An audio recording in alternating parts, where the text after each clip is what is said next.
चलिए दोस्तों, maps IAS academy में आपका स्वागत है। अफ्रीका महाद्वीप में जो फिजिकल पोर्शन आपको अभी तक के जो वीडियो दिए गए हैं, अभी तक के वीडियो में अफ्रीका महाद्वीप में जो फिजिकल पोर्शन है, पर्वत, पठार, मैदान, नदियाँ, झीलें, ठीक है, जो भी था, मरुस्थल वगैरह जो भी था वो आपको अब तक दिया गया है। आज आपको पॉलिटिकल वीडियो आपको दिया जा रहा है अफ्रीका महाद्वीप के बारे में। तो अफ्रीका महाद्वीप के बारे में चूँकि इतने सारे देश हैं, तो एक एक करके जो इम्पोर्टेंट जो देश हैं उनके बारे में आपको पूरी जानकारी दे दी जाएगी।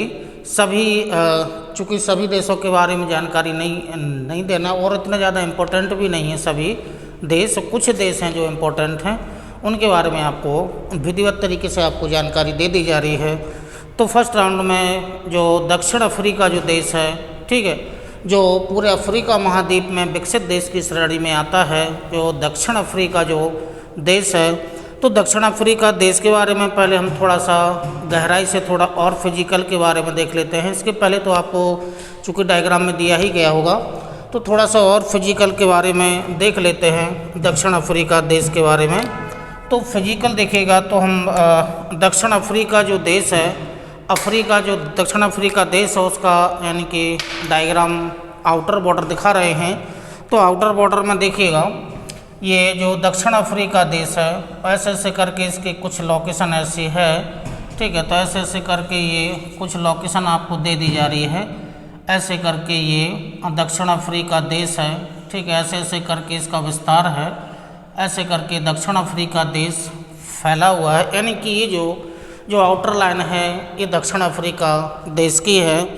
दक्षिण अफ्रीका देश में लोकेशन चूँकि देखना है तो ये वाला जो क्षेत्र है ये अटलांटिक ओशियन वाला क्षेत्र है।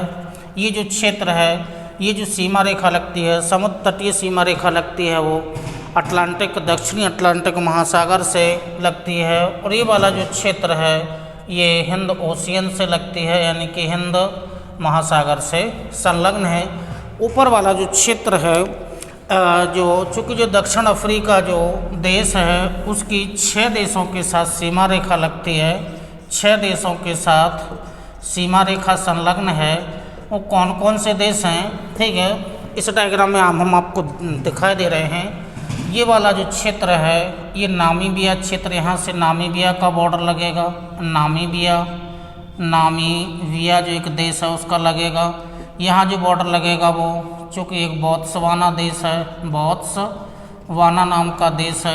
यहाँ थोड़ा सा बॉर्डर लगता है वो जिम्बाब्वे का लगता है, जिम्बाब्वे का बॉर्डर लगता है। और ये वाला जो क्षेत्र है वो मोजाम्बिक से लगता है, मोजाम्बिक देश से लगता है। तो ये जो 4 देश हैं उत्तरी भाग में दक्षिण अफ्रीका देश के साथ में सीमा रेखा बनाते हैं। यहाँ पर चूँकि 2 देश भू आबद्ध देश हैं, दक्षिण अफ्रीका देश के अंतर्गत ही 2 देश हैं। एक देश तो यहाँ पर ऐसे करके मिलेगा, ठीक है, एक देश यहाँ ऐसे करके मिलेगा, एक देश तो ये है, और एक देश यहाँ पर ऐसे करके फैला हुआ है। ये जो 2 देश हैं ये लैंडलॉक कंट्री के अंतर्गत आते हैं। दक्षिण अफ्रीका देश के अंदर ही ये 2 देश हैं। देशों के नाम देखिएगा, ये वाला जो देश है चूँकि यहाँ से इसका चूँकि बॉर्डर नहीं लगता है, ऐसे ऐसे करके बॉर्डर चूँकि मोजाम्बिक देश का ऐसे लग जाता है, ऐसे करके यहाँ से ये मोजाम्बिक देश लग जाता है ये वाला। तो इसका बॉर्डर किसी सागर और समुद्र से संलग्न नहीं है। तो ये वाला जो देश है इस देश का नाम देखिएगा स्वाजीलैंड, स्वाजीलैंड नाम का एक देश है। और ये वाला जो देश है ये लेसोथो नाम का एक देश है। ये 2 देश हैं, भू आबद्ध देश हैं। तो 4 देशों का बॉर्डर तो उत्तर क्षेत्र में लगता है, नामीबिया, बोत्सवाना, जिम्बाब्वे, मोजाम्बिक, और 2 भू आबद्ध देश हैं। तो कुल कितने देश हो गए हैं? 6 देश हो गए हैं। तो दक्षिण अफ्रीका देश की सीमा 6 देशों के साथ संलग्न है, ठीक है। जो कि जो भू आबद्ध देश हैं इनकी केवल आप राजधानी जान लीजिएगा। जो स्वाजीलैंड है इसकी जो राजधानी है वो मवाने है, और राजधानी मवाने है। और जो लेसोथो है इसकी जो राजधानी है वो मसेरू है, मसेरू, ठीक है। तो ये 2 राजधानी आपको केवल जानना है, मवाने तो स्वाजीलैंड की राजधानी मबाने और लेसोथो की राजधानी मसेरू है, बाकी सब छोड़ दीजिएगा। मुख्य जानिएगा आप दक्षिण अफ्रीका जो देश है, तो इसमें पहले थोड़ा सा हम फिजिकल डायग्राम आपको दे रहे हैं, उसके बाद फिर राजनीतिक थोड़ा सा दिया जाएगा। तो इस क्षेत्र में आइएगा, तो इस क्षेत्र में चूँकि दक्षिण अफ्रीका जो देश है वो 4 राज्यों में बटा हुआ है, तो इसका जो सबसे बड़ा राज्य है वो कैप ऑफ गुड होप है। तो ये वाला जो पूरा क्षेत्र है ये कैप ऑफ गुड होप है।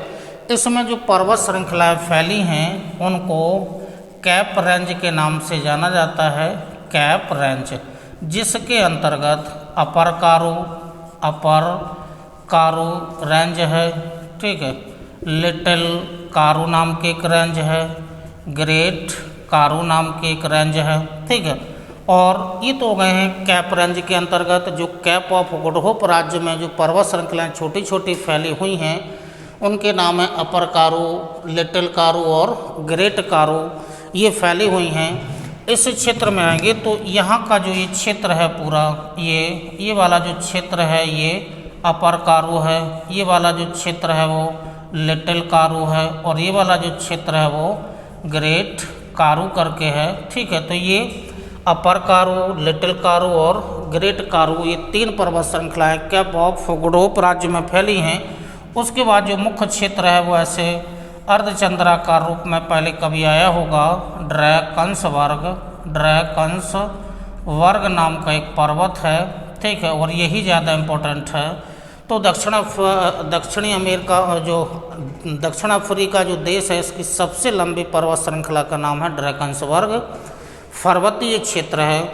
और इसके अलावा इस क्षेत्र में आइएगा तो ये वाला जो क्षेत्र यहाँ पर है, ठीक है, ये वाला जो क्षेत्र है ये हाई वेल्ड है, हाई वेल्ड के नाम से इसे जाना जाता है। इसके ऊपर वाला जो क्षेत्र है कुछ भाग है उसको बुश बेल्ट के नाम से, चूँकि ये पहले इनके बारे में आपको जानकारी दे दी गई होगी।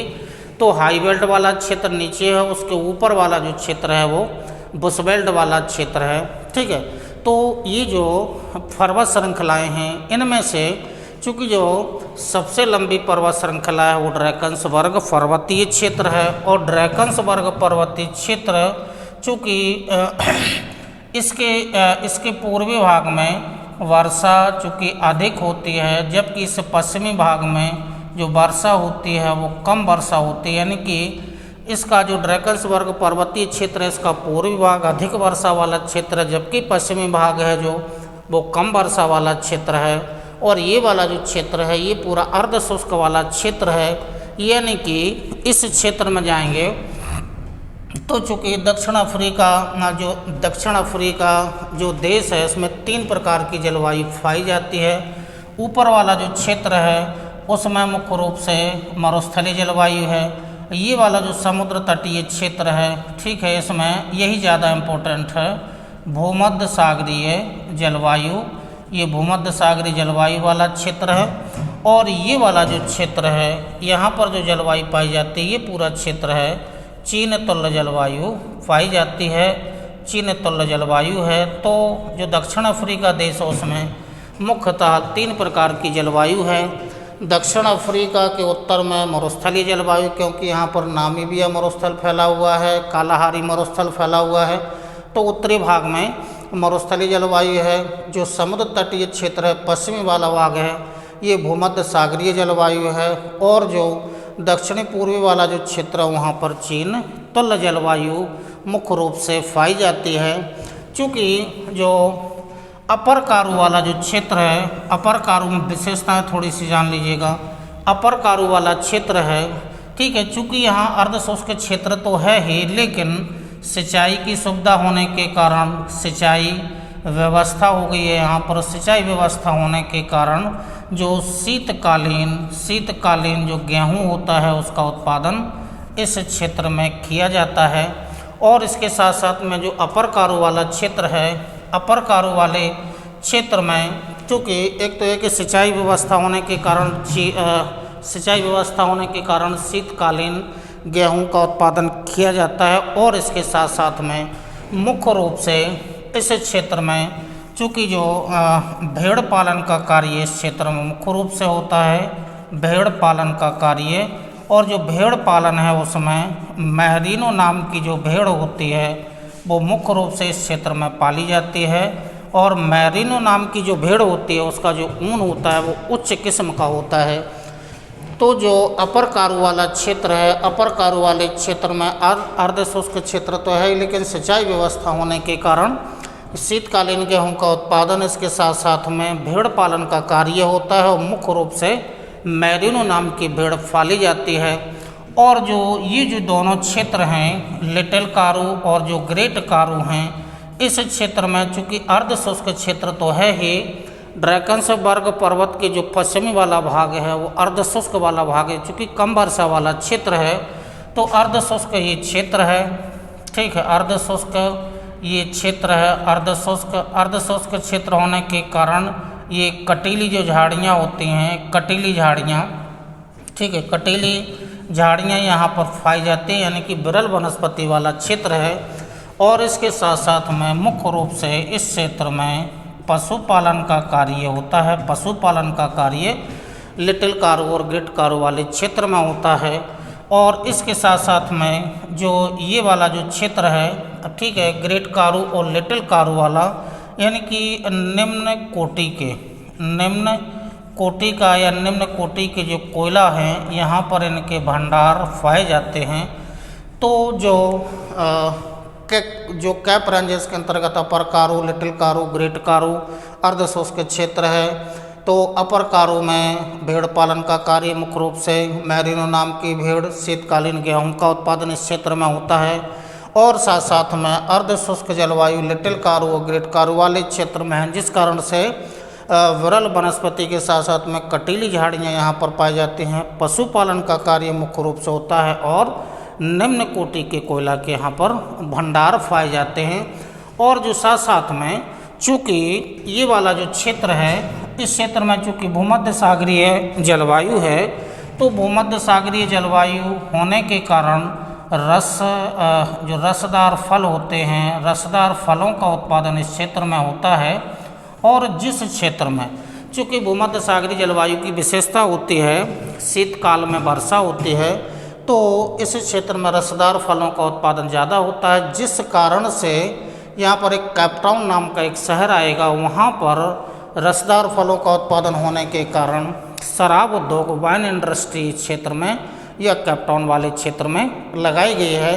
तो ये थोड़ा सा हमने आपको चूँकि फिजिकल रूप में आपको दे दिया है और फिजिकल रूप में आपको थोड़ा सा इसके बारे में आपको जानकारी दे दी है। अब फिजिकल रूप में यदि आपको चूँकि स्क्रीनशॉट इसका लेना हो तो ले लीजिएगा, अदरवाइज आगे हम आपको पॉलिटिकल के बारे में आपको जानकारी दे रहे हैं, ठीक है। तो पॉलिटिकल स्क्रीनशॉट ले लीजिएगा, चले ले लिया होगा। तो चूँकि ये थोड़ी सी जानकारी आपको पहले थोड़ी सी गहराई के रूप में आपको फिजिकल रूप में दक्षिण अफ्रीका के बारे में आपको जानकारी दे दी है फिजिकल रूप में। अब चूँकि अंदर चलना है तो अंदर वाले क्षेत्र में चूँकि जो दक्षिण अफ्रीका जो देश है वो 4 राज्यों में बटा हुआ है। 4 राज्य हैं मुख्य रूप से, 4 राज्यों में ये बटा हुआ है, ठीक है। 2 भू आबद्ध देश इसके अंतर्गत हैं, स्वाजीलैंड का हो गया है, ठीक है, और दूसरा लेसोथो नाम का एक देश हो गया है। तो चूँकि दक्षिण अफ्रीका जो देश है, ठीक है, तो जो दक्षिण अफ्रीका जो देश है, साउथ अफ्रीका नाम का जो देश है, ठीक है, साउथ अफ्रीका जो देश है, इसे 1994 में तो स्वतंत्रता इसे मिली थी, यानी कि स्वतंत्र हुआ था।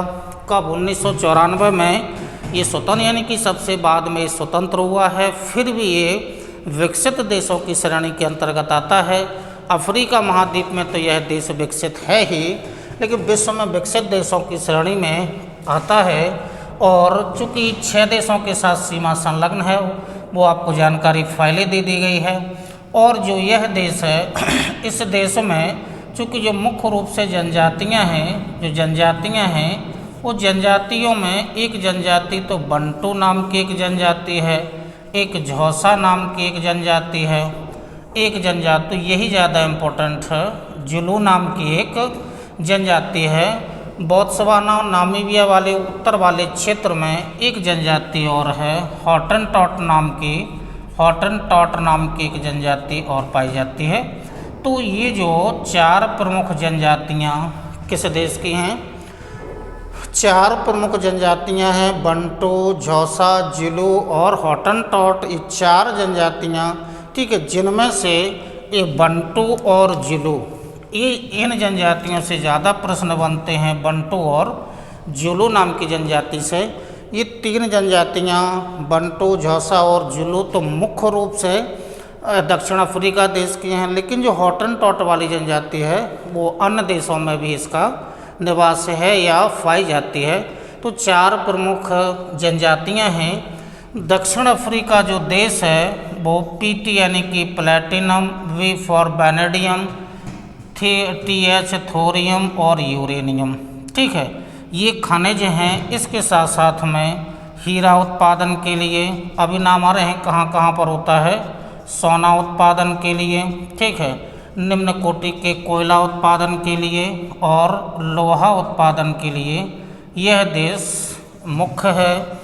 यानी कि दक्षिण अफ्रीका देश में जो उच्च किस्म की जो धातुएं होती हैं, जैसे प्लेटिनम हुआ, थोरियम हुआ, यूरेनियम हुआ, हीरा हुआ, सोना हुआ, उच्च किस्म की जो धातुएं मुख्य रूप से दक्षिण अफ्रीका देश में पाई जाती हैं। चूँकि दक्षिण अफ्रीका देश को, जो दक्षिण अफ्रीका देश है, इसे 4 राज्यों में से बांट लिया जाता है। जो दक्षिण अफ्रीका देश है इसे 4 राज्यों में से बांट लिया जाता है। राज्यों के नाम देखिएगा। पहला वाला राज्य है कैप ऑफ गुड होप नाम का एक राज्य है। दूसरा जो राज्य है ऑरेंज फ्री स्टेट नाम का एक राज्य है। जो तीसरा राज्य है वो ट्रांसवाल नाम का राज्य है और जो चौथा राज्य है वो नटाल नाम का एक राज्य है। यानी कि दक्षिण अफ्रीका जो देश है राजनीतिक रूप से 4 राज्यों में बटा हुआ है, cap of good hope, orange free state, Transvaal और जो नटाल है। तो सबसे बड़ा राज्य कौन सा है? सबसे बड़ा राज्य चूँकि जो है वो कैप ऑफ गुड होप है, इसी का विस्तार ज़्यादा है। और सबसे छोटा जो राज्य है वो चूँकि सबसे छोटा जो राज्य है वो नटाल, ठीक है, नटाल क्षेत्र है। चूँकि राज्यों की लोकेशन यदि हम चूँकि डायग्राम में दिखाना चाहें तो ऐसे करके ये वाला जो पूरा क्षेत्र है, ऐसे ऐसे करके ये वाला जो पूरा क्षेत्र है ये कैप ऑफ गुड होप वाला क्षेत्र है। ये बीच में जो ऐसे करके ये कुछ थोड़ा सा क्षेत्र आएगा, ये ऑरेंज फ्री स्टेट है। ये वाला जो क्षेत्र यहाँ से ऐसे करके आएगा, ठीक है, ये वाला जो क्षेत्र है ऐसे करके ये जो क्षेत्र है वो ट्रांसवाल, ठीक है, प्रदेश है या राज्य है। और यहाँ पर एक छोटा सा ऐसे करके राज्य आएगा, ठीक है, यहाँ पर आएगा ऐसे करके ये वाला जो राज्य आएगा, ठीक है। यहाँ से चूँकि ये विस्तार ज़्यादा है, ये वाला जो इसका विस्तार ऐसे कर दीजिएगा, ठीक है, ये वाला क्षेत्र ये हो जाएगा और ये वाला जो है ये नटाल प्रांत हो जाएगा। तो ये कैप ऑफ गुड होप है, ये ट्रांसवाल है, ठीक है, ये वाला जो क्षेत्र है पूरा ट्रांसवाल वाला क्षेत्र है। ये वाला जो क्षेत्र है ऑरेंज फ्री स्टेट है, ये वाला ये नटाल है। शॉर्ट में चूँकि आपको डायग्राम में दिखाया जा रहा है, तो जो सबसे बड़ा राज्य है क्षेत्रफल के आधार पर कैप ऑफ गुड होप है, ठीक है, फिर ट्रांसवाल है, ऑरेंज है और ये नटाल प्रांत है।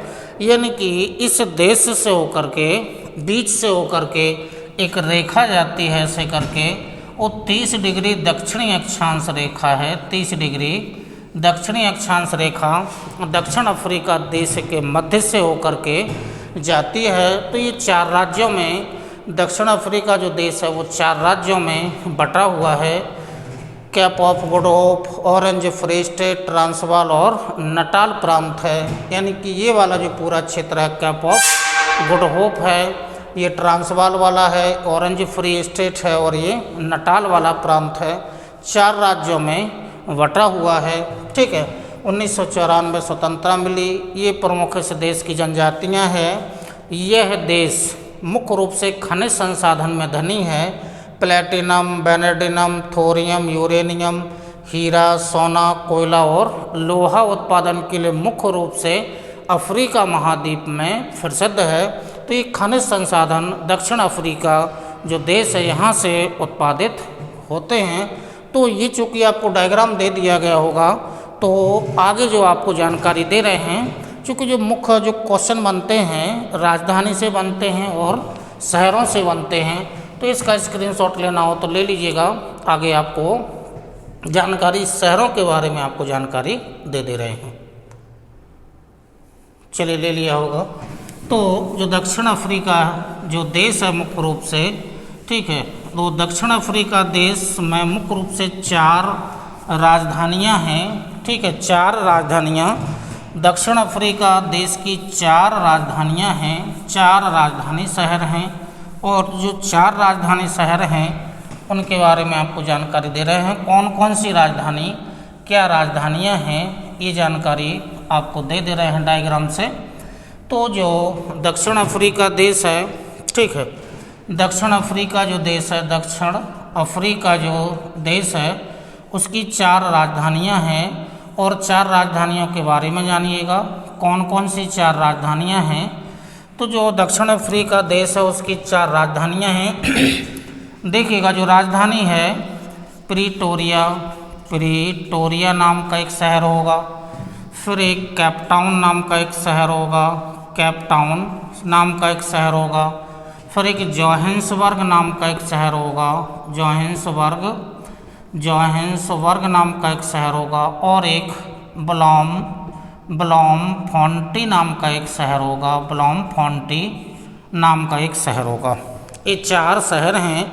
4 शहर में देखिएगा इनकी राजधानी क्या क्या राज्य, जोहान्सबर्ग, प्रीटोरिया, केपटाउन। लोकेशन अभी आपको दिखाई दे रहे हैं। जो प्रीटोरिया है वो दक्षिण अफ्रीका देश की प्रशासनिक राजधानी है। ये चूँकि दक्षिण अफ्रीका देश की 4 राजधानियां हैं, ठीक है, 4 राजधानियां। कौन क्या राजधानी है वो आपको जानना है। तो प्रीटोरिया जो है वो दक्षिण अफ्रीका देश की प्रशासनिक राजधानी है। जो केपटाउन है वो विधायी राजधानी है, यानी कि संसद भवन वगैरह सब यहीं है।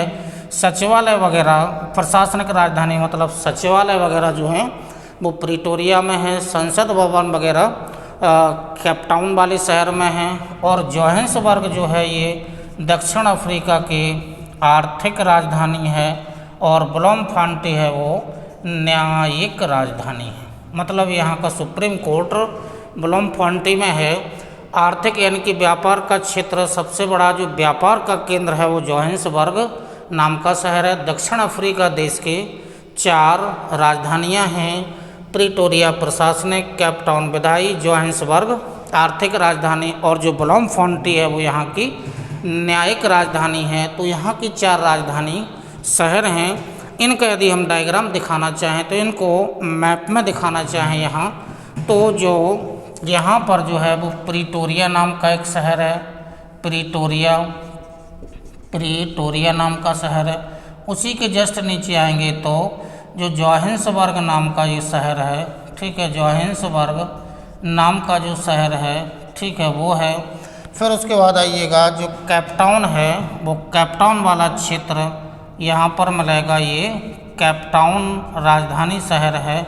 उसके बाद ब्लॉमफोंटी वाला जो क्षेत्र है वो इस क्षेत्र में आएगा, ठीक है, ब्लॉमफोंटी नाम का जो ब्लॉमफोंटी नाम का जो शहर है वो यहाँ पर आएगा। तो 4 राजधानी शहर आपको मैप सेक्शन में दिखाए गए हैं। तो यदि इनका स्क्रीनशॉट लेना हो तो इसका स्क्रीनशॉट ले लीजिएगा, अदरवाइज हम डायग्राम में कुछ और विश्व प्रसिद्ध शहरों को दिखाने जा रहे हैं, ठीक है। तो चलिए लेना हो तो ले लीजिएगा इसका स्क्रीनशॉट। आगे बढ़ते हैं। चलिए ले लिया होगा। चलिए अब आगे बढ़ते हैं। तो अब मुख्य रूप से इसी डायग्राम में जो 4 राजधानी शहर दिखाए गए हैं ये तो राजधानी है, इसके अलावा यह शहर और विश्व में किसी चीज़ के लिए प्रसिद्ध हैं। तो अब यहाँ से आइएगा तो इस क्षेत्र में जाएंगे तो चूँकि जो पूर्वी तटीय क्षेत्र है यहाँ पर शहरों की लोकेशन दिखाइएगा। तो यहाँ पर एक शहर आपको मिलेगा, इस क्षेत्र में एक शहर मिलेगा डरबन। ये डरबन नाम का एक शहर है। डरबन शहर के नीचे आएंगे तो जो पोर्ट एलिजाबेथ नाम का एक शहर है, पोर्ट एलिजाबेथ नाम का एक शहर है, पोर्ट एलिजाबेथ नाम का एक शहर है। फिर उसी के नीचे आएंगे तो यहाँ पर ईस्ट लंदन नाम का एक शहर है, ईस्ट लंदन नाम का एक शहर है, ठीक है। और इस क्षेत्र में आएंगे तो चूँकि डरबन हो गया है, पोर्ट एलिजाबेथ हो गया है, ईस्ट लंदन हो गया है, इस क्षेत्र में आएंगे तो एक कैपटाउन नाम का शहर है। इस क्षेत्र में जाइएगा तो एक पोर्ट जो है वो नॉलुथ नाम का एक बंदरगाह शहर है, ठीक है। तो 4 शहर जो मुख्य रूप से बंदरगाह आपको दिखाए गए हैं, Durban, Port Elizabeth, East London, Cape Town, Port Nolloth. अब यहाँ से थोड़े से अंदर वाले भाग में जाएंगे तो जहाँ ब्लॉमफांटी है उसी के जस्ट पश्चिम में एक शहर और मिलेगा जिसका नाम होगा किम्बरले नाम का एक शहर है, किम्बरले, ये किम्बरले नाम का एक शहर है। तो ये जो दक्षिण अफ्रीका देश है, यहाँ के ये विश्व प्रसिद्ध शहर हैं। इनके बारे में चूँकि बंदरगाह है तो आपको दिख ही रहे होंगे कि डरबन हो गया है, पोर्ट एलिजाबेथ हो गया है, ईस्ट लंदन हो गया है, कैपटाउन हो गया, पोर्ट नॉलेथ हो गया है। उत्तर से दक्षिण इनका क्रम लिखा हुआ है। अब आइएगा तो जो डरबन है, ठीक है, जो डरबन नाम का बंदरगाह है ये सबसे बड़ा यात्री बंदरगाह है और साथ में चीनी निर्यातक बंदरगाह भी है। यहाँ से चीनी का निर्यात किया जाता है, ठीक है। तो डरबन जो है वो दक्षिण अफ्रीका का सबसे बड़ा यात्री बंदरगाह है, चीनी निर्यातक बंदरगाह है। उसके बाद पोर्ट एलिजाबेथ, ईस्ट लंदन सामान्य बंदरगाह हैं लेकिन बड़े बंदरगाह हैं। इसके अलावा ये वाला जो कैपटाउन वाला जो क्षेत्र है ये सबसे बड़ा बंदरगाह है, सबसे जो बड़ा बंदरगाह है, ये सबसे बड़ा पोर्ट है, यानी कि दक्षिण अफ्रीका देश का सबसे बड़ा जो बंदरगाह है वो कैपटाउन नाम का एक बंदरगाह है, यही मुख्य बंदरगाह है। अब यहाँ से आइएगा, ये जो संरचना दिख रही है इसको नाम दिया जाता है कैप ऑफ गुड होप के नाम से इसे जाना जाता है। ये कैप ऑफ गुड होप यानी कि थोड़ा सा स्थलीय भाग है, बाहर की तरफ नुकीला सा निकला है। तो जब जो कि प्रारंभ में जब सुएज नहर का निर्माण नहीं हुआ था, सुएज नहर नहीं बनी थी, तो जो भी यूरोप महाद्वीप के जो समुद्री जहाज हैं वो इस क्षेत्र से आते थे और इस क्षेत्र से आकर के यहाँ वो रुकते थे और यहाँ पर चाय पानी और जहाज़ों की मरम्मत वगैरह का कार्य किया जाता था। तो ऐसी बंदरगाहों को चूँकि यहाँ पर ये जो बंदरगाह है यानी कि ये जो क्षेत्र था जिसको नाम दिया गया था कैप ऑफ गुड होप, इसे नाम दिया जाता था। यहाँ पर इस प्रकार के बंदरगाह चूँकि ये जो क्षेत्र था यहाँ आकर के बंदरगाह वगैरह रुकते थे, मरम्मत का कार्य वगैरह किया जाता था। एक कैपटाउन नाम का शहर है, ठीक है। अब यहाँ से आइएगा तो जो जोहेंस यहाँ के जो चूँकि जो किम्बरले वाला जो क्षेत्र है ये पूरे विश्व में हीरा उत्पादन के लिए ही महत्वपूर्ण है, हीरा का उत्पादन यहाँ से किया जाता है। अब यहाँ के जो मुख्य रूप से, ठीक है, जो मुख्य रूप से सोना उत्पादन के जो क्षेत्र हैं, क्योंकि मुख्य रूप से सोना का सबसे ज़्यादा उत्पादन जो होता है वो जोहान्सबर्ग में होता है, जोहान्सबर्ग में किया जाता है। जोहान्सबर्ग हो गया, जोहान्सबर्ग वाले क्षेत्र में ही, आसपास वाले क्षेत्र में ही एक जर्मिस्टन नाम का एक क्षेत्र है, स्प्रिंग नाम का एक क्षेत्र है। तो ये जो 3 क्षेत्र हैं, ठीक है, इनमें से सबसे बड़ा जो केंद्र है सोना उत्पादन का वो जोहान्सबर्ग है। उसके अलावा जर्मिस्टन, स्प्रिंग वाले क्षेत्र से भी सोना का उत्पादन किया जाता है।